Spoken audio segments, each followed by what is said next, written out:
Amjed Abu Ajina couldn't wait to go home. He and his family have been displaced from their home in Beit Lahia in northern Gaza since the beginning of the war. They've had to move 5 times since then. Last week, he joined the River of Humanity traveling north from southern Gaza. The hardest part is being told to evacuate. You settle for a month or 2 only to be forced to leave again. Everything you've built, everything you've worked for gets left behind as you move to start anew. You settle once more, but soon they come again, demanding that you leave. Both his aunt and his father have disabilities and need to use a wheelchair, but they only have one.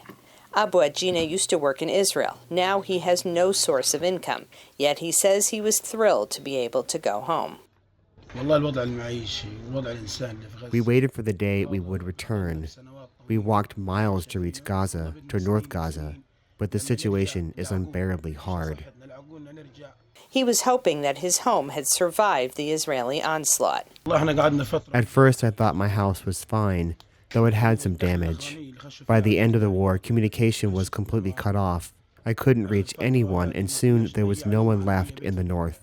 When I returned today, I found my house completely destroyed. But sadly, this fate befell all the residents. His 9-year-old daughter says that all she wants is to go home. I hoped it had survived the bombing, but everything is destroyed. I just want this war to end, and I don't want to hear the sound of the explosions and the bombs anymore. Samia Salman was also displaced. She says she has mixed feelings about going home. My feelings go between happiness and sadness. Happiness because I'm coming back to my house and my neighborhood in the north, and sadness because my brother was killed in the war.